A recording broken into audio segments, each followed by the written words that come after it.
Because everyone knows, and certainly Joseph Smith should have known in 1830, there were no horses in the Americas. The pre-Columbian existence of horses in America. The Book of Mormon says yes. Conventional wisdom within the scientific community has said no. So what does the evidence show? This is really interesting stuff here. Revolutionary. So why is it not? Why isn't everyone talking about this? Hello friends, this is Kirk Magleby, coming to you from the CA and Emma Savage family studio in Springville, Utah. Welcome to the next episode of Discover the Book of Mormon. I'm pleased to welcome my friend Daniel Johnson from Atlanta, Georgia area. Yes. Today we're going to be talking about horses in the Book of Mormon. So but why do the there? critics tend to jump on this business of horses in the Book of Mormon to try to just casually dismiss the entire story of the Nephites? Well, because everyone knows, and certainly Joseph Smith should have known in 1830, there were no horses in the Americas before the Spanish arrived. Okay, so the issue is the pre-Columbian existence of horses in America. Absolutely. The Book of Mormon says yes. Conventional wisdom within the scientific community has said no, that it was Columbus and the Spaniards who first brought the horse to the New World. Right. What's interesting is that among our first peoples here in our country, we've got some interesting just sort of cultural beliefs. The Comanche thought the Great Spirit created horses just for them. And the Blackfoot, legends say that they had horses as far back as they existed. So from a Native American point of view, they have a whole different take on this. So what does the evidence show? Well, that's a really good question. You talked about conventional wisdom. And that would, of course, say that peoples as we know it, so let's look at Mesoamerica, the Maya, for example, had no beasts of burden, no draft animals. Now, that may be true, but we have something here. This is a Maya vase. This is carat number 196 from the Maya vase database. And what we have here is a symbol from creation. And it's a deer, but the deer is shown holding one of the three stones of creation on its back as a draft animal. It's an interesting concept. Implying domestication, perhaps. Yeah, or that the Maya knew that concept. Okay. Yeah, that you could, if you had a heavy object, you could put it on an animal, a big animal, to move around. And what other sorts of objects do we find in antiquity here in the Americas? Yeah, fascinating little things. There's this odd little item right here, which is from Oaxaca in sort of the late classic, post-classic period, which means that it may date back to as early as about 900 AD. So these types of items, these effigies, are found in tombs. Wheeled little animals and so forth. And of course that's one idea, that these peoples never had the wheel. But we know they had these effigies with the wheel, toys they're called. But where has there ever been a toy that wasn't a model of something bigger and real used for adults? But this particular item here shows a sort of animal with a rider on the animal. Now it's damaged, we didn't see the whole thing, but it's obviously a large animal with someone riding it as though he were riding a horse. Okay, interesting. Yeah. And when it comes to the idea of the wheel, there's this item here, which is known as a composite type. And this is from Veracruz and dated to between AD 450 and AD 650, which shows an animal that looks like a dog, but on a wheeled platform, an actual vehicle, cart, chariot, something like that. Well, we have hundreds of examples in funerary contexts of these wheeled effigies. Yes.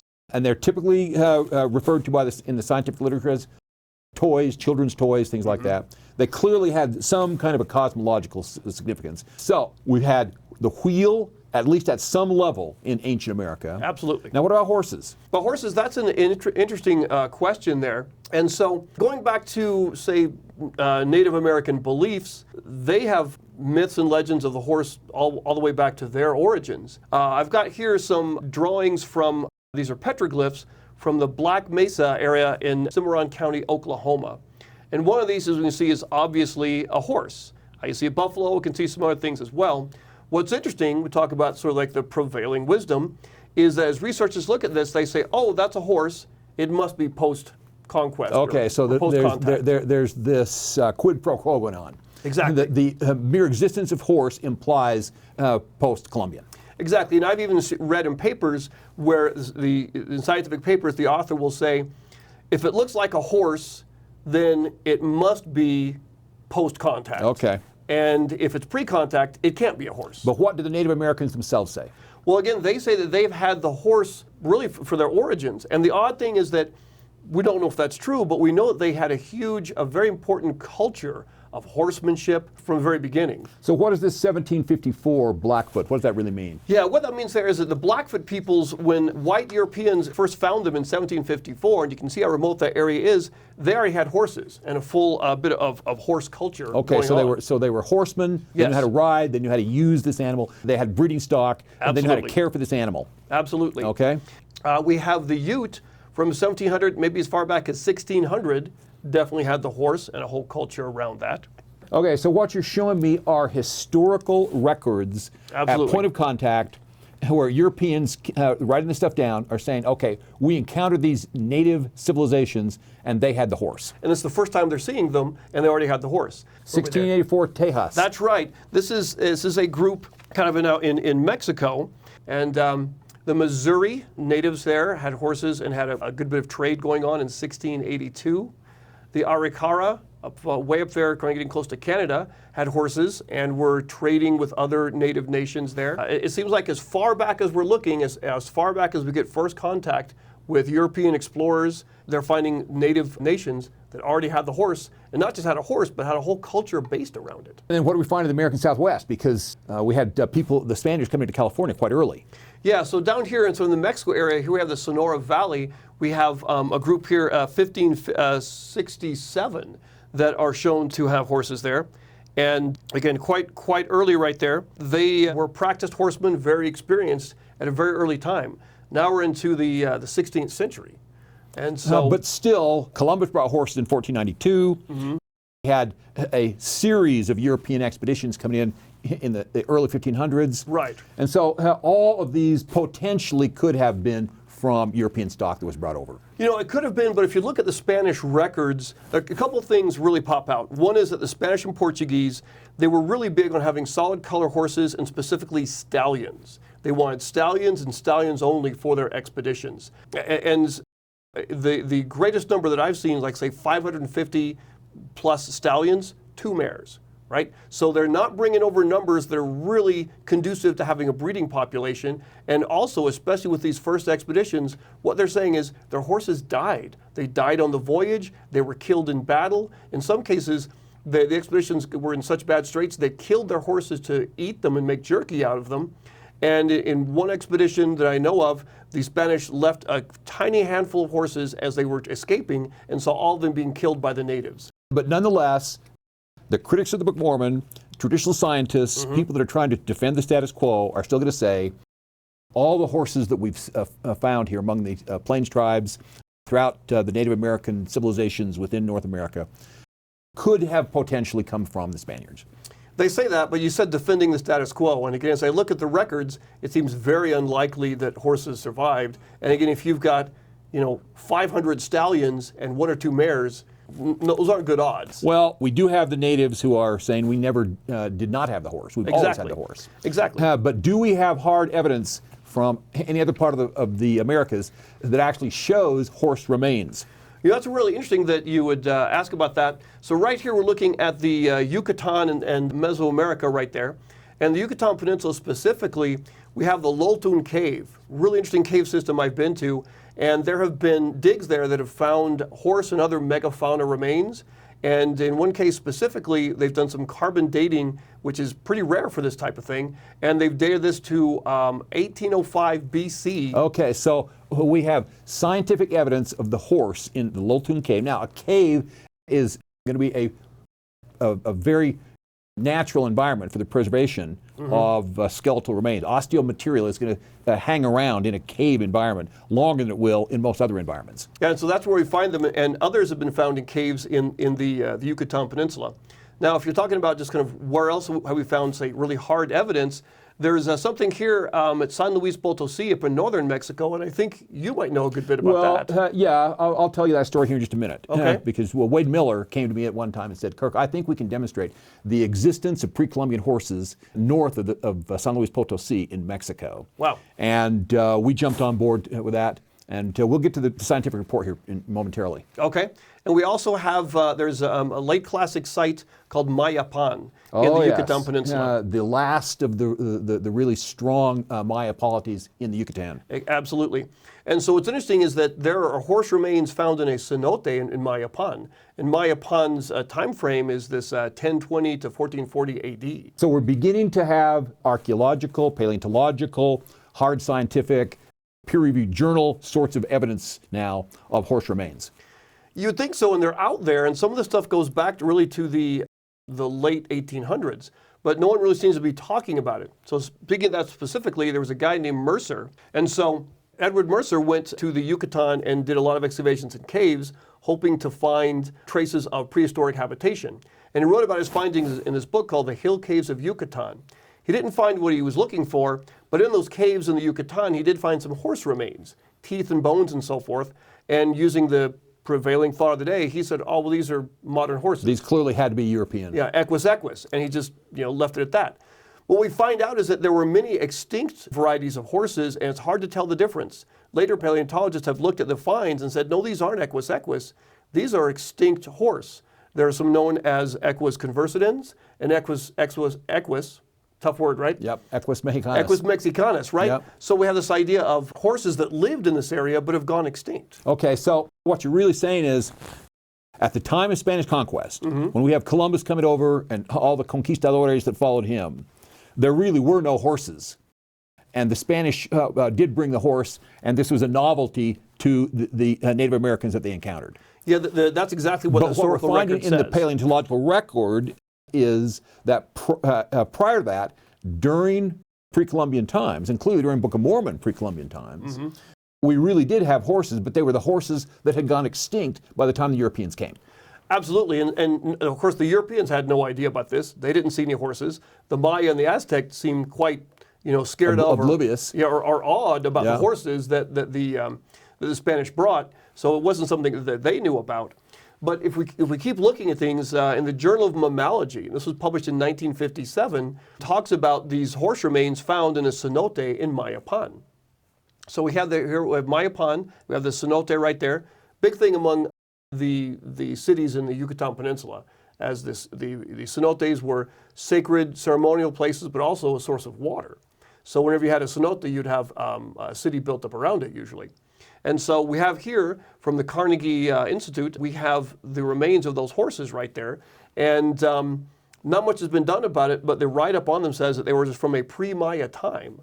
But we have horse teeth and bone fragments right there, pre-Columbian, extinct horses, and there they were. All right, Orígenes del Hombre Americano. Yeah. Now where are we talking about? Well, we're kind of going back to the Loltun Cave that I mentioned. And in this scientific write-up, it talks about some digs that were done. So we have stratigraphic digs, and the idea there is that you can sort of date something by about how far down you go. Is that right? Yep. A integrated stratigraphic pile or pillar will, in fact, give you relative dating because the more recent material will be on the top and the earlier material will be down below. Exactly. And so in a place in the Loltun Caves called the Huechil Grotto, they did 2 digs. And in the paper here, they wrote about the results of this, and they called one of their digs they called El Túnel, they called the other one El Toro. And so digging down for between, say, 40 and 80 centimeters, what they're finding is Maya classic and pre-classic ceramics, that kind of gives us a time period, and horse bone fragments in the same layers, which is an amazing thing. That's not where you'd expect the horse bones to be. Well, conventional wisdom would say otherwise. And critics are going to come in and say, well, there was some sort of a stratigraphic mixing taking place. Yeah, and so it seems like that when the evidence is there, they try and find a way around it. But the writers of this article were really perplexed by these findings. They didn't think, oh, we'll explain it away easily. They found it, and they were really perplexed about it. Because again, as you say, against the conventional wisdom. Now, as they dug down further, now we're coming down to like 155 centimeters. They're finding more ceramics. They're finding horse bones. They're even finding bison bones, and a lot of still potsherds and horse bones. And around one area, they did some carbon dating of the organic materials, and that was dated to 1805 BC with an error plus or minus 150 years. So that's some pretty serious data right there. Okay, so good radiometric data coming that gets us back into what we would call jaredite times. Exactly. And so if you look for it, you seem to find it. But of course, if you're not looking for something, you'll never find it, I suppose. Yes. Or if you're just taking the approach that, okay, if we found it, it must therefore have been post-Columbian. Yeah, it seems almost like a bit of circular reasoning there. Yes, it's a logical fallacy. Okay. But it's very, very common when people are trying to support the standard, the status quo. Okay. Okay, we're now talking about this article published in the Texas Journal of Science in 2022 about post-Pleistocene survival of equus in Mexico. And there was a man named Wade Miller, a renowned paleontologist on the faculty at BYU, had worked for many years at the La Brea tar pits in California. He was a specialist in mammalian paleontology, and he had a co-author and a collaborator, Rosario Gomez, from the Museo del Desierto in Saltillo, Coahuila, Mexico. Okay, I'm going to put on the hat here from the Museo del Desierto, a beautiful little place. And a great hat. So if you go to Coahuila, you're going to find that on their license plates, they actually have dinosaurs on their license plates because they're proud of the fact that they are the fossil capital of Mexico. And this is the primary museum that showcases the things they've found down there. And Rosario, I've been to visit her a few times, and she's told me, you know what? We have never, in any dig we've ever done, anywhere through northern Mexico, not found horse. That's amazing. We have found horses every single time. It's one of the most common things we find anytime we go looking for fossils. Is it these extinct horses? It's almost exclusively Mexicanos and Conversidens, yes. Wow. So Wade Miller comes to me and says, Kirk, there's a place in the Capital region just north of San Luis Potosí where I think with enough time and patient a scientific effort, we can go establish a good stratigraphy and we will be able to demonstrate the presence of horses in Book of Mormon times. So I was the executive director of Book of Mormon Central and said, that's a no-brainer. Let's go for it. Done deal. And so we sponsored several expeditions, and we just patiently bided our time, let science work its way through. We weren't going to go out there and have a scientific discovery or a revelation by news conference. We're going to let this thing make its way through the normal process of peer review and publication. How long did that take? It took 6 years. Wow, 6 years. And we had several expeditions because that's what it takes to establish really good stratigraphic sequence.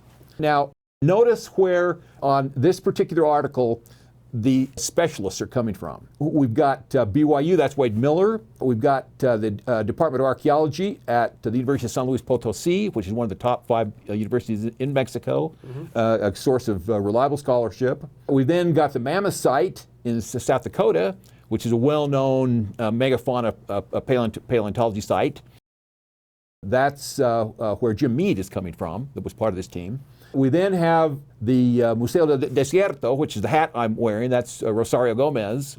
And we then have other folks who are also coming from the University of San Luis Potosí. So these are serious scientists. They know their stuff. They know their stuff. Okay. And they know how to go in and do a dig. And over the course of several years, with several different excavations, we were able to establish a sequence, and this is what we found. And what we're looking at here? What you're looking at is a graphical representation of the stratigraphy. So notice up at the top, layer 1, that's modern times. What do we find in modern times? We're finding Equus caballas, which is the modern horse. That's the Spanish horse. That's the one that the Europeans brought over. So we could all agree those were there. Exactly as you'd expect. Okay. But we go down into the Holocene layer 2, and we're finding things now that 930 before present. Now we're getting back into Book of Mormon time. Well, not quite Book of Mormon times, but we're getting back into Pre-Columbian times. Where horses should not have been. Where conventional wisdom would say horses have gone extinct by this time period. Exactly. What we're finding is Conversidens and Equus mexicanus, the two subspecies that had gone extinct by general European contact. Okay. But as we go back through layers 2 and layer 3, we have all kinds of horse remains now coming in that are associated with organic material dated at the precise time period of the Book of Mormon. So Jaredite and Nephite times all represented there by before present from that 1840 to 3220. This is the sweet spot. This is exactly where we would expect to find, if in fact the Book of Mormon is true, we expect to find horse remains at this time period. So we're looking at things like 2,000 and 3,000 years ago. Yes. All right. Now, Well, can you 3220 would be 3,220 years before present. exactly? So can you date the horse remains directly? How do we know about that? This is all done by stratigraphic association. Okay. Because in this particular environment, this is a very dry area, and the actual horse bones were too desiccated, in other words, too dry, didn't have enough collagen left to be able to actually date the horse remains themselves. But they are in the very same stratigraphic layer with some shell material and other things that could be dated, some charcoal, that type of thing that can be dated. And therefore, we establish this stratigraphic sequence and say this was in that particular layer of the sequence. And so the scientific community uses stratigraphy in order to help approximate dating. That's not unusual. It is the basis for most archaeology and most paleontology. Okay. Especially in the later periods when radiocarbon dates begin to be a thing. I mean, you go back into the geologic era, we don't have nearly as many radiometric data points because it tends to be inaccurate as we go back in the millions of years. But within historic time periods, late Pleistocene, early Holocene, contemporary sorts of settings, radiometric data is fairly reliable. Okay. And stratigraphic sequencing to be able to get to some charcoal or some sort of datable material is a very, very common technique. All right. So it looks like in Mexico, we're seeing pretty solid evidence that horses survived to the Holocene. Well, not only was this pretty solid evidence, it was then curated through the regular scientific process. We had Wade Miller and we had Rosario Gomez, who were going to things like the American Paleontology regional meetings in Portland, Oregon, presenting their data, being well received by the paleontologists that were in attendance at those meetings. And then finally, we have this thing appearing in a peer-reviewed journal. So that's really the important part is the peer review, right? Well, the scientific method advances because people are able to convince their peers or their colleagues. Right. And it's a very important part of the scientific method that we allow science to work its magic, to go through and publish in venues which will be reputable, which basically honor the canons of the investigative method. And this is good science. It certainly sounds like it. Now, what do we have here? It looks like a mandible.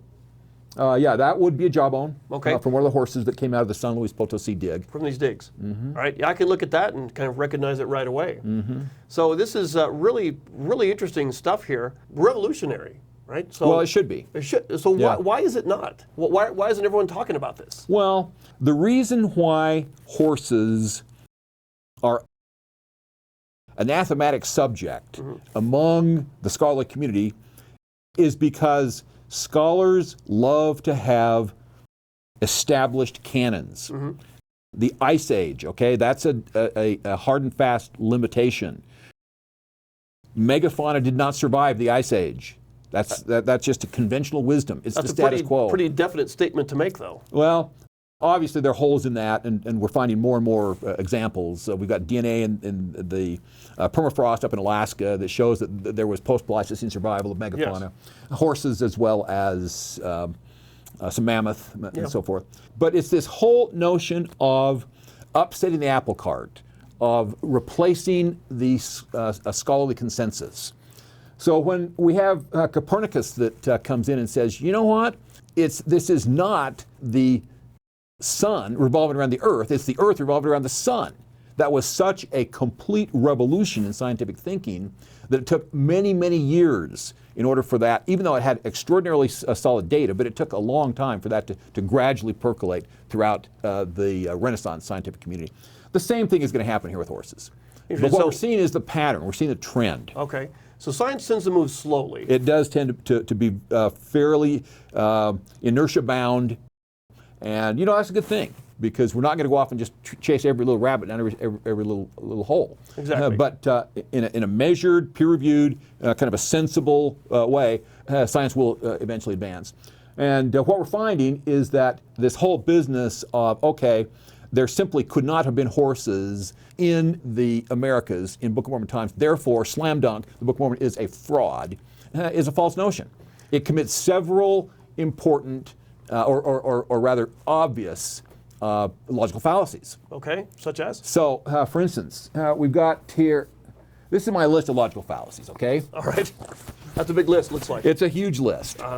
And from time to time, I like to go through there and just refresh my memory to make sure I'm not committing, because I'll tell you, every one of us as humans commit logical fallacies. We all have our biases. We all have biases. Yep. We all come to things with bias confirmation, or confirmation bias. We all try to favor our own interpretations and so forth. But appeal to tradition. Ah, yes. Okay? It's always been this way, and so it'll continue to be this way. That's a logical fallacy, because new data may come up that may upset the apple cart. The bandwagon, because it's popular, it must be true. Okay? Yeah. So we've got all of the scientific community basically out there, or many within the scientific community saying, well, everybody else believes this, and so I probably ought to believe it as well. Begging the question, begging the claim. Oh, yeah. Tautology, If just assuming the answer. Yeah, the begging the question is interesting. So it's like, since we know there were no horses before the contact, Yes. then this must be X. Then this has to be post-Columbian remain. Right, Or this okay. must be stratigraphic mixing taking place. Right. Or if this is a horse, then it has to be after the point of contact. Exactly. Okay. And then circular reasoning, where you begin with a conclusion. Yep, it seems like that's what a lot of this is. There's another one here, motivated reasoning, which is a process that's biased because we're defending a pre-established condition. And so we're not letting the new data come and speak for itself. Several logical fallacies being committed when people come in and say, there could not have been horses here in the face of contrary evidence. Right. Well, it seems like the evidence shows some really interesting stuff here. Now, there was a while ago, I had never heard of these. We have here some ancient American horses. These are examples of the Mexican horse, the Western horse, the Yukon horse, and Scots horse. All of these are things that anyone would look at and say, oh, that's a horse. And what's interesting to me is that the conventional wisdom, say in 1830, was there were no horses here before the European contact. But then around 1840, people started to find enough evidence that there were ancient horses here, right? But they had gone extinct for hundreds of years or thousands of years prior to European contact. Yeah. Right. And then we're saying, well, maybe that's not so definite. Maybe they lasted longer than we thought. So I see a little bit of a gradual change in scientific thought. Well, there absolutely is. And certainly one of the people who's been driving that change is a vocal advocate from the Native American community. Well, this sounds interesting. Yvette Running Horse Collin. Yvette Running Horse. Yes, that's her legal name. Okay. Wonderful human being. And loves horses. And she is attempting to deconstruct a Eurocentric mythology, is what she calls it. Wow, now what do you mean by that? Well, what she's saying is we as Native Americans have always had the horse. It's been a part of our culture. Our origin myths talk about the creation of the horse and the creation of man simultaneously. We've never not had the horse. And yet you Europeans are coming in and saying you were so benighted and so barbaric and of such a low level of culture, we had to bring you the horse. And she say, that's a Eurocentric myth, okay? We as Native Americans know that's not true. And maybe we she wrote her dissertation about this at the University of Alaska Fairbanks, and that dissertation has been somewhat controversial because not everybody's prepared to believe an indigenous voice that's out there, and she is basically saying, guys, get over it. Listen to us. Give us as Native Americans a place at the table as we're talking about the role horses have played in our culture forever. It sounds like we should start listening to them. Well, that's kind of where we come from the Book of Mormon, right. Okay? And we're saying, guys, there's this ancient American codex, that's John Sorensen's nomenclature for it, and we ought to take this into account. This is every bit as legitimate as stuff that's coming out of the cenote at Chichen. There's legitimate material of interest to antiquarians that you can glean from the page of the Book of Mormon because it was, in fact, written during antiquity here in the Americas. Right, and so something I was thinking of was that if Joseph Smith had been smart, he would never have put horses in there, but it seems like now science is catching up with what the Book of Mormon had to say. As a result of this indigenous voice that Yvette has been the leader behind, there has been some interest and some movement. And so as we go to, this is the cover of Science Magazine, 31st of March, 2023. And essentially what this article is saying is, you know what? There were horses way earlier than we had thought. So conventional wisdom had been that from this Spanish breeding stock that got established in North America, we gradually had horses beginning to make their way into the Arapaho and the Pawnee and the Kiowa and some of these plains tribes, the Shoshone. By 1700, we began to see historical mentions of horses in these communities. Right. And certainly up the Missouri River into the Lakota Sioux, kind of that area, we begin to find some horses about at the time that we're seeing some records being kept by French fur trappers, that type of thing. But you know what? We now have hard evidence coming from real science that the horses were here much, much earlier than that. Yeah, at least a century, maybe even longer than that. So this article takes us back to about 1600. Okay. And it says we now have demonstrated hard scientific data that the horses were among the plains tribes at least that early, and it's a good century before historians had suspected that they were there.